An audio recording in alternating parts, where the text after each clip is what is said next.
Alright, so this is going to be the third challenge problem of the four general problem set.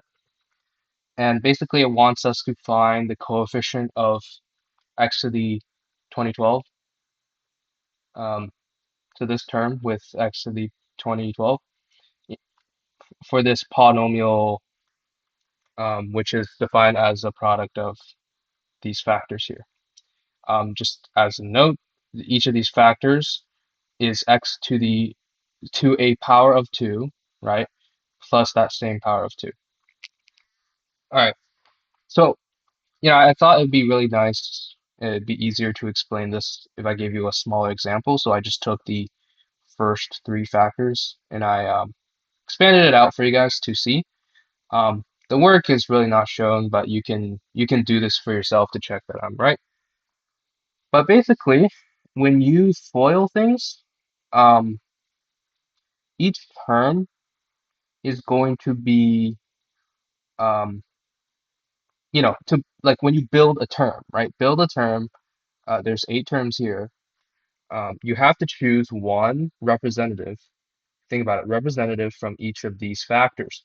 So there are 2 choices for each factors, and there are 3 factors. So there's actually 2 to the third, which is 8. That's why we have 8 terms here. Now let's think about this type of like choosing representatives to get um, your desired term in each of these powers. Although there's a quick side tangent, right? Um, this like idea of choosing representatives from each factor is actually going to be very important for certain thing called generating functions, which are very useful in combinatorics, but that's besides the point, right? Okay, let's look at x to the 7. X to the 7, you have to choose, remember, we're choosing one representative from each of these 3 factors. So what are we going to choose for each of these factors? Well, obviously, this is the max power that this product can give us. So for each of these 3 factors, we have to choose the x, right? X times x squared times x fourth, which gives us x to the 7th. However, if you take x to the third, well, what is 3? 3 is just the sum of 1 and 2. By the way, we're evaluating this in all powers of 2, right? Because powers of 2 are the only powers we have for the x.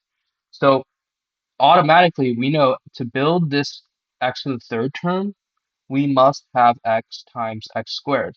So that cancels these 2 factors out because we already chose one term from each factor.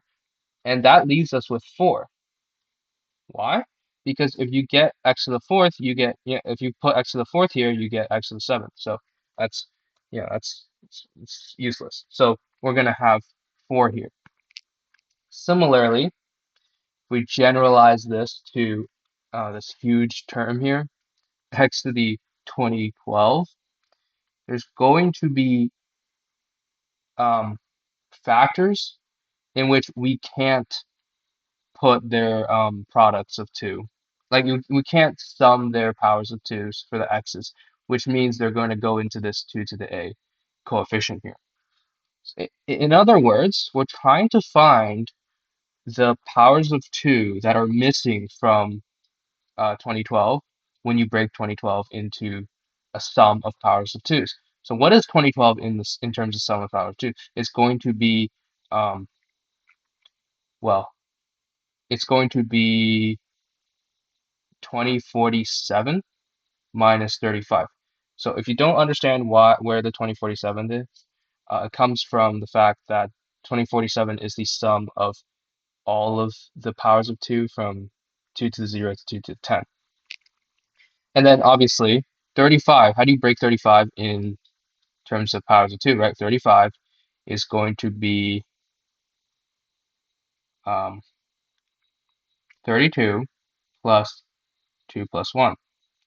So what this tells us is that we're missing x to the 2 to the 5th, x to the 2 to the 1st, and x to the 2 to the 0th, which means in each of these factors, respectively, right, as we talked about here, each factor is basically um, x to the power of 2 plus it's the same power of 2. We need to choose the only remaining candidates from each of these factors, which are going to be their powers of 2. In other words, this coefficient here is just going to be 2 to the a equals 2 to the fifth times 2 to the first times 2 to the zeroth, which is 2 to the sixth. Hence, a is equal to 6. And we are done.